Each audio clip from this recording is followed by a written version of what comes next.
Agora, eu queria falar sobre uma questão que atrapalha muito, que é aquele que faz a pessoa parar e falar assim, não vai dar certo. O que é isso? É o erro, o famoso medo de falhar. Principalmente quando se trata de pessoas que nem a gente, esmartanos, que estão acostumados com talento. Se é aquele nota 10 da escola pública, que quando chega lá no ensino, sei lá, no colégio de excelência, fala, pô, eu não sou o 10, eu sou, sei lá, o 6, e eu vou ter que ralar. O cara que era tão bom, pô, para. E esse medo, muitas vezes acaba diminuindo essa garra, esse fogo que nos move. Então, gente, vamos derrubar essa visão equivocada de quem é bom não erra. Quem é bom erra sim. E erra muitas vezes antes de acertar. E esse medo que nos faz paralisar para não errar, muitas vezes pode nos prejudicar. E por isso, eu vou chamar uma pessoa que tem vários episódios, ou vai trabalhar isso, para mostrar como esse erro tem que ser, assim, esse medo de errar tem que ser contornado para não impedir o nosso crescimento. E por isso eu vou chamar a cientista política formada pela Universidade de Harvard, tô chique, pessoal, eu sou chique, Harvard, Tabata Amaral, por favor, venha ao palco.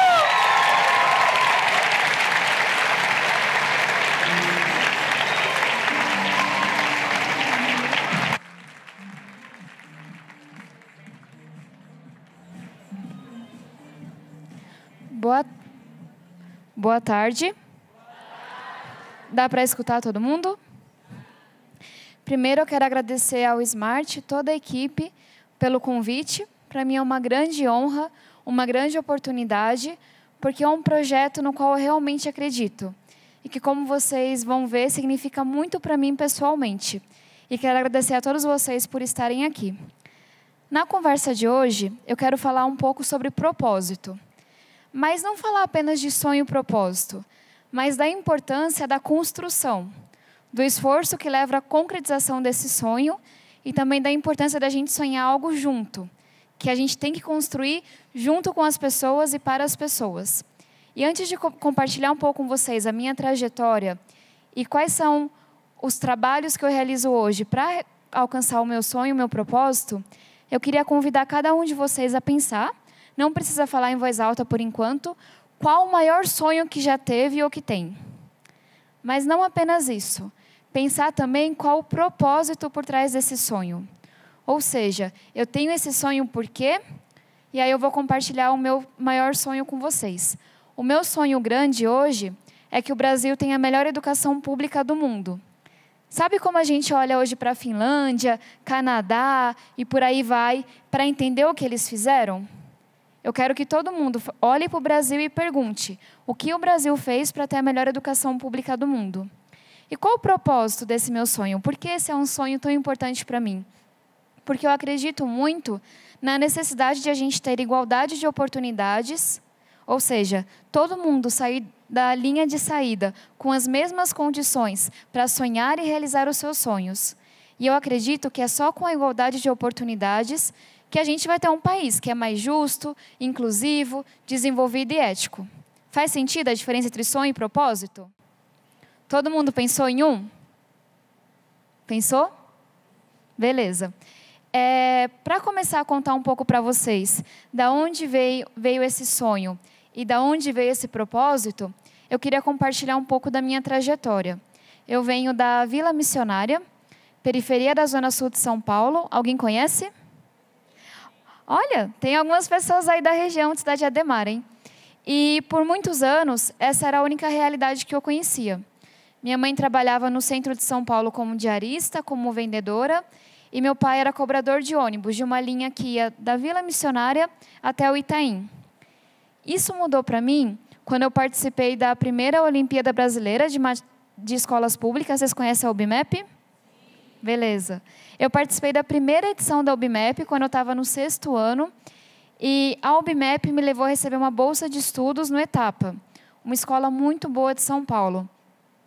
E essa experiência foi tão transformadora da minha vida, não só porque ela me trouxe uma grande oportunidade, mas também porque ela me mostrou quão desigual é São Paulo, nosso estado e nosso Brasil. E eu percebi que a maior desigualdade não estava no acesso e qualidade de serviços como saúde, segurança, educação. Eu percebi que a maior desigualdade estava no tamanho do sonho das pessoas, no tamanho dos horizontes que elas tinham. E perceber aos 13 anos que no Brasil o sonho que se tem e até onde se pode chegar ainda tem cor de pele, ainda tem gênero e ainda tem CEP, foi bastante frustrante. Mas, com sorte, como uma grande oportunidade, eu também aprendi tão jovem que havia uma maneira da gente combater essa desigualdade, que havia um caminho para a igualdade de oportunidades e que esse caminho era o da educação de qualidade. E aí começou o meu trabalho. E um dos maiores aprendizados que essa bolsa de estudos me trouxe é que estudar valia a pena. E de verdade, foi a primeira vez que eu entendi que eu conseguiria alcançar coisas através dos estudos. E eu aprendi uma segunda coisa também que foi muito importante, que foi que eu podia sim sonhar coisas grandes. E que eu podia sonhar coisas que ninguém do meu bairro ou da minha família sabiam que existiam. E foi assim que eu cheguei no meu primeiro sonho grande, que foi representar o Brasil em uma competição internacional de ciências. Vocês conhecem as Olimpíadas, né? Não sou boa em esportes, mas queria representar o nosso país. E aquilo me parecia tão distante. Primeiro que não havia meninas, e uma das primeiras coisas que eu escutei quando eu falei desse sonho era que ciência não era coisa de menina. Eu sei que vocês conversaram sobre isso hoje, mas diversas vezes eu percebi que eu estava tendo que provar que por ser menina eu era boa em ciências e que por gostar de ciências eu era menina mesmo. E isso foi a primeira barreira que eu encontrei, mas no momento que eu percebi que as pessoas estavam duvidando tanto de mim, não por causa da minha inteligência, mas por causa do lugar de onde eu vinha, por causa da maneira como eu me vestia, ou pelo fato de eu ser menina, aí eu falei, não, vou mostrar que esse povo aí está tudo errado. E eu recebi uma série de oportunidades. Foram aulas de Olimpíadas, professores que me ajudaram pagando o meu almoço e por aí vai. E eu realizei o meu primeiro sonho grande. Eu fui para a China, para a Polônia, para a Turquia. Fui para 5 Olimpíadas Mundiais de Ciências, de Química e Astrofísica. E sempre como a única menina no time. O que me mostrou que todo aquele preconceito que eu enfrentei no ensino fundamental e médio tinha impacto de verdade. E que a gente ainda estava desperdiçando metade dos talentos do nosso país. Só que, voltando para a questão do sonho, quando você realiza um sonho, por menor ou grande que ele seja, através dos estudos e do teu esforço, você realmente acredita que sonhar vale a pena. E você vai emendando um sonho no outro. E o meu segundo sonho grande era estudar em uma faculdade do exterior. Eu não falava inglês, não tinha como pagar o vestibular, e no segundo ano do ensino médio, meu pai ficou muito doente. E eu comecei a perder muitas aulas. Até que várias pessoas, e professores e colegas começaram a sonhar junto comigo. E começaram a acreditar naquele sonho. E vieram oportunidades como um quartinho de hotel, no qual eu morava durante a semana, para que eu tivesse 3 horas a mais de estudo, que eu passava no ônibus. O dinheiro para pagar a passagem do ônibus, para que eu não perdesse mais nenhuma aula. O dinheiro para pagar o almoço, para cuidar da gastrite tão famosa entre a gente, e por aí vai. E muito apoio, e muitas pessoas não deixando eu desistir. E foi assim que no dia 8 de março de 2012, eu recebi a melhor notícia da minha vida. E até hoje foi a melhor mesmo, nada bateu isso ainda. Eu fui aceita em Harvard com uma bolsa completa.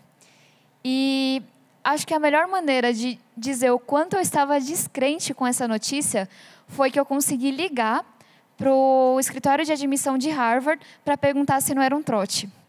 Então, claramente, isso não passou uma boa imagem sobre a minha sanidade, mas eles falaram que era verdade.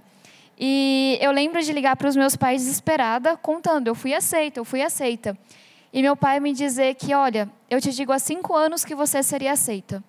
E você vem se esforçando por isso há 5 anos. Se você me escutasse um pouco mais, não estaria aí chorando, passando vergonha, desesperada. Só que a vida é uma montanha-russa. Eu acho que muitos de vocês entendem como, de fato, a queda pode ser alta às vezes. E 4 dias depois que isso aconteceu, eu perdi meu pai para as drogas e para o álcool. E eu acho que todo mundo que já perdeu alguém muito próximo sabe o tamanho da dor, mas também como as coisas mais bonitas da vida deixam de fazer sentido. E o que eu queria compartilhar com vocês não é tanto a dor, mas o que eu pensei naquele momento, porque eu tenho certeza que alguém já pensou isso aqui. Naquele momento, eu realmente acreditei que a vida estava me mostrando que eu tinha dado um passo maior do que a perna. Naquele momento, eu realmente achei que era um sinal de que Harvard não era para mim, que tinha sido um erro, que onde se viu pobre estudar em Harvard. E eu desisti. E poucas pessoas sabem disso, mas eu falei para minha escola que eu não ia mais.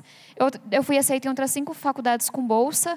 Eu estava fazendo física na USP, eu saí da USP e comecei a trabalhar para ajudar em casa. E eu só fui para Harvard porque dias antes do prazo para eu aceitar, a minha escola conseguiu o visto de emergência, comprou a minha passagem e me colocou no avião, sem casaco, com a mala quebrada daquele jeito, para eu ver o que eu estava perdendo. E quando eu conheci as faculdades e visitei, não é que eu comecei a acreditar que eu realmente merecia aquilo. Eu comecei a entender que aquilo era bom, tão incrível e tão bom, que talvez tivesse sido um erro me aceitarem. Mas me deram a bolsa, eu vou assim mesmo. E isso foi muito poderoso. E por que eu estou compartilhando isso? Porque a maneira como a nossa sociedade é desigual e é preconceituosa até hoje, faz com que muitas vezes a gente não só não receba oportunidades, mas quando receba essas oportunidades, se boicote. E essa não foi a primeira nem a última vez que eu tentei me boicotar. Que eu realmente achei que eu não conseguia, que aquilo não era para mim, que alguém tinha se enganado na seleção. E se não fossem tantas pessoas que estavam sonhando e acreditando em mim, eu não estaria aqui para conversar com vocês hoje. Então, eu queria deixar um recado de que sempre que você pensar em desistir, ou achar que alguém cometeu um erro te selecionando para alguma coisa, conversa com alguém que você sabe que acredita e sonha contigo. Porque muitas vezes, a maior barreira que a gente tem que enfrentar não é a externa, é a que fica aqui dentro. Mas bem, cheguei na faculdade e ainda com toda essa doideira acontecendo, achando que Harvard tinha feito um equívoco, e a minha história se somaram outras 2, muito próximas de mim. Aqui à esquerda tem meu pai e minha mãe, e à direita meu irmão e o nosso cachorro, que chama Cachorrão, e a culpa do meu irmão é essa escolha não criativa. E o meu pai, como eu contei para vocês, faleceu aos 39 anos de idade. Ele não fez o ensino fundamental, teve muito pouco amor enquanto foi criado, mas era uma pessoa extremamente inteligente, e era uma pessoa extremamente esforçada.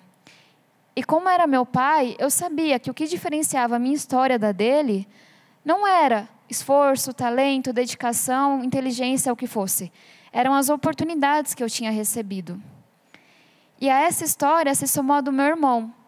O Alan terminou o ensino médio em uma escola estadual de São Paulo e nunca teve uma aula de química. Vocês acham que ele foi aceito em algum vestibular de universidade pública? Claro que não. Não tem como. E até aí tudo bem, né? Aluno de escola pública que não é aceito no vestibular de escola pública é a regra no Brasil hoje. A questão é que quando ele recebeu uma bolsa de estudos e um cursinho, ele duvidou se ele deveria aceitar essa bolsa. Porque, de certa maneira, ele achava que ele tinha que trabalhar e ajudar em casa. Porque faculdade não parecia ser uma coisa que era para a gente. E foi só depois de muito convencimento e muita conversa que ele aceitou fazer o cursinho. E aí, depois de 1 ano de esforço, foi aceito na USP, na Unicamp e na UFABC. Entregando o TCC esse ano, Deus abençoe, termina a faculdade na Unicamp de Sistemas da Informação. Está precisando de torcida para isso. Mas, então, quando essas 2 histórias ficaram muito próximas no meu primeiro ano da faculdade, o meu sonho começou a mudar bastante. E eu realmente encontrei um novo propósito. Não tinha mais condições de eu seguir meu sonho antigo de ser uma cientista e estudar astrofísica. Eu tinha muito claro na minha cabeça o quanto as oportunidades, mas também o quanto essa resiliência interna, essa motivação, acreditar que estudar vale a pena, acreditar que você merece aquela oportunidade, fazem a diferença, tanto quanto o esforço. E aí eu falei, não, tenho que estudar outra coisa, e eu queria estudar educação. E o curso mais próximo que me permitia estudar educação pública era Ciências Políticas. Então, eu mudei de curso principal, Astrofísica virou o meu minor, que é o curso secundário. Então, minha última prova foi de cosmologia, mas eu comecei a estudar educação no Brasil. E a me perguntar, será que ninguém está olhando para essa desigualdade? Será que ninguém percebe o quanto isso é errado? E eu me deparei com dados como esse. Quando a gente olha para a rede pública de ensino, quem está saindo do ensino fundamental, 7 de cada 10 alunos não aprendem o que deveriam em português. Acho que vocês conhecem isso na pele. E vocês acham que, com a experiência de vocês, isso é melhor ou pior em matemática? Mas bem pior. 9 de cada 10 alunos que estão saindo da rede pública de ensino no ensino fundamental não aprendem o que deveriam em matemática. É de fazer chorar, não é? E eu me perguntava, mas será que ninguém sabe desse dado? E a conclusão a que eu cheguei é que a educação é importante para todo mundo, no discurso, mas não na prática. E aqui eu estou falando de eleitores, candidatos e governantes. Lembra quando o pessoal... Faço depois, pode ser?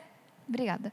Lembra quando as pessoas foram às ruas em 2013 com placas pedindo educação padrão FIFA? Vou fazer uma pergunta bem polêmica. Vocês acham que alguém votou em Dilma ou Aécio porque leu a proposta de educação de cada um dos dois e disse que essa daqui tem uma proposta melhor? Ninguém nem se importou com que cada candidato defendia educação, porque não é importante na prática. E sabe, quando a gente olha para o governo, independente do partido, esse slogan de pátria educadora parece uma piada de mau gosto, quando você olha as decisões que estão sendo tomadas por cada governo ano após ano. E foi por isso que a gente fundou o Mapa Educação, lá em 2014. Eu sabia que eu queria fazer alguma coisa sobre isso, eu sabia que, de alguma maneira, meu propósito de vida estava relacionado a isso, mas queria começar e queria engajar as pessoas. E a gente entendeu que os jovens de hoje são um público que estão saindo da escola pública e não estão conseguindo um emprego, não conseguem passar no vestibular de faculdade pública e também não se sentem preparados para votar. E que essas pessoas entenderiam a urgência da educação. E a gente também acreditava naquele momento que não fazia o menor sentido desenhar políticas públicas de educação sem envolver esse jovem. É como se uma empresa fizesse todo um processo de produto sem pensar no cliente em nenhum momento. E a gente começou a engajar jovens, fazer formações, fazer conferências, para que esses jovens fossem fiscalizadores por uma educação de qualidade. E a gente acabou se organizando em 2 pilares no mapa. O primeiro deles é o de formação e engajamento de jovens. Então, a gente tem hoje núcleos no Brasil inteiro, que são grupos de jovens que se engajam, realizam conferências, debates, recebem formação para, de fato, entender como está a nossa educação pública. E o segundo pilar é o de fiscalização. Então, eles recebem treinamentos de ativismo, de mobilização popular, para entender como nós, como cidadãos, conseguimos fazer alguma coisa a respeito. E aqui eu queria trazer 2 exemplos, bem rapidamente. Um deles é do interior de Sergipe, onde um dos nossos embaixadores, depois de descobrir que em 85% dos municípios brasileiros, a seleção dos diretores escolares é feita por indicação política. Ou seja, imagina o gestor de cada um de vocês sendo indicado por um político a cada 2 anos. Ele falou, não, a gente tem que fazer alguma coisa sobre isso. E ele, lá no interior de Sergipe, fez uma mobilização, um abaixo-assinado gigantesco, que fez com que o prefeito eleito se comprometesse a mudar isso. Um jovem, com menos de 18 anos. E o outro exemplo era o interior da Paraíba, onde 2 embaixadores do MAPA se organizaram para realizar o primeiro debate que a cidade tinha visto entre os candidatos, para falar de educação.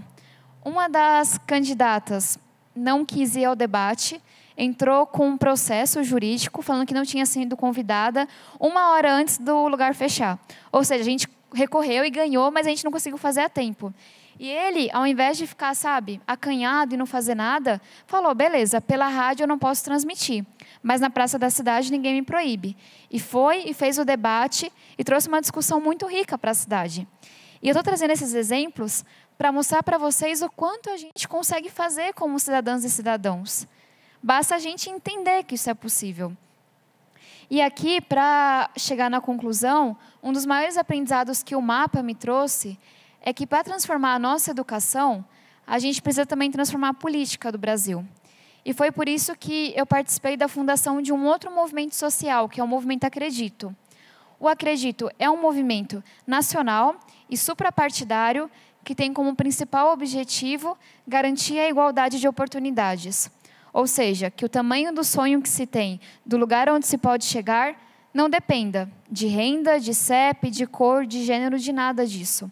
E a gente acha que para isso é muito importante um congresso que de fato tenha a cara do Brasil, com mais mulheres, mais negros, mais jovens, mais pessoas das periferias e favelas, e por aí vai. A gente está hoje em 3 estados, então alguns estão sendo inaugurados agora, e a forma como a gente trabalha são por núcleos, que são grupos de pessoas que se reúnem para receber formação política, para debater o que está acontecendo, mas mais importante, para buscar soluções reais para problemas de suas comunidades. Então, trazendo alguns exemplos, o pessoal lá de Rio Branco, no Acre, organizou um bloco de carnaval para falar de política, que saiu na rua e tudo mais. O pessoal de Fortaleza organizou um protesto contra uma escola que tinha negado a rematrícula de uma menina porque ela era trans. E ela era uma menina de 9 anos, que não estaria na escola.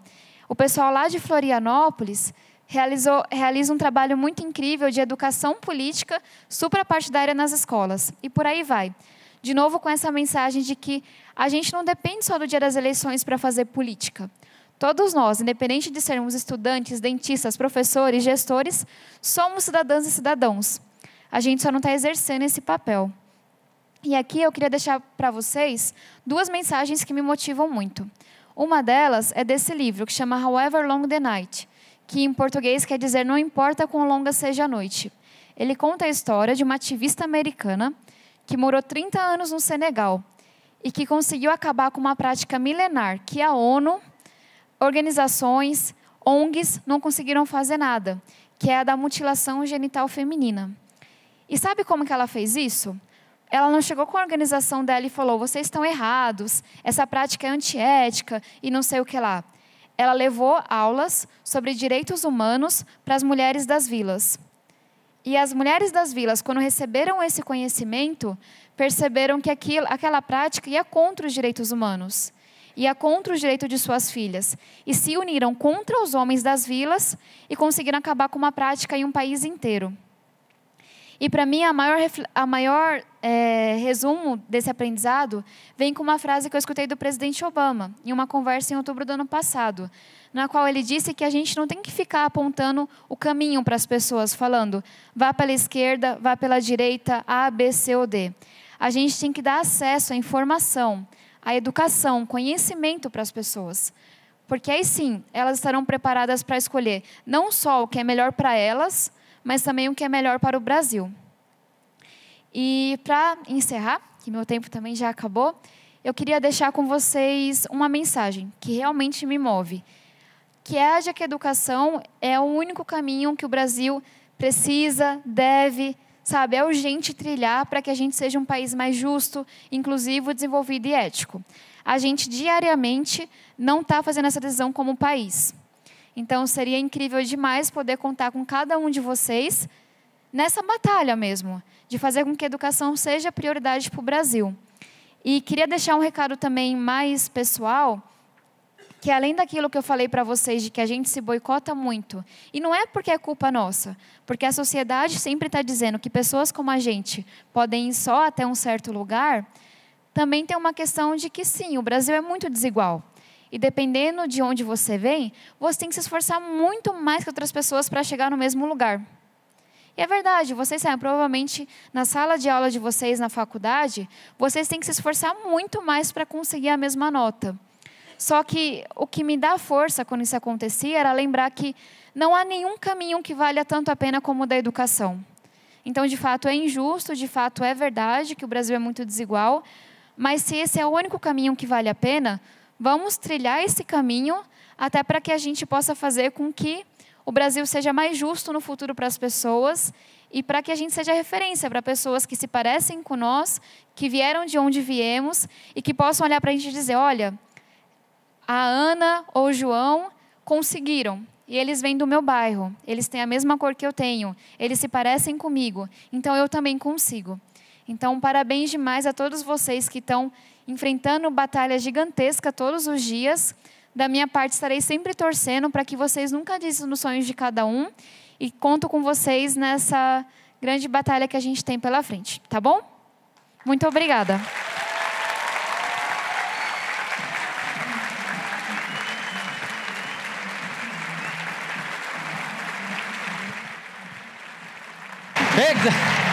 Se não quiser,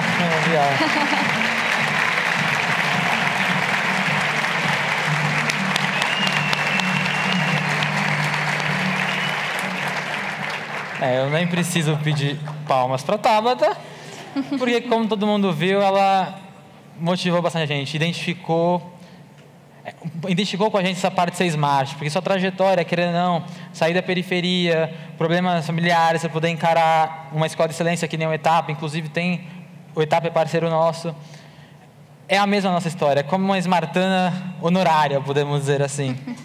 E acho que essa demonstração de erro, percurso, de ter que contornar o que está ali, que nem você falou, quase desistir de Harvard, é o que a gente está tentando mostrar. Essa questão de garra, saber contornar, que muitas vezes você vai chegar e ficar parado e não sei para onde eu vou. Mas com essa determinação, essa vontade de mudar, por exemplo, o seu sonho grande, a educação, como pode ser qualquer outro que realmente tem algum valor ou um impacto, acaba motivando e nos dando força para contornar. E por isso, agora nós vamos chamar... Agora eu vou falar o protagonista, certo? Não vou brincar com os apresentadores, os outros MCs, porque falaram que eu dou susto no coração das pessoas. Então...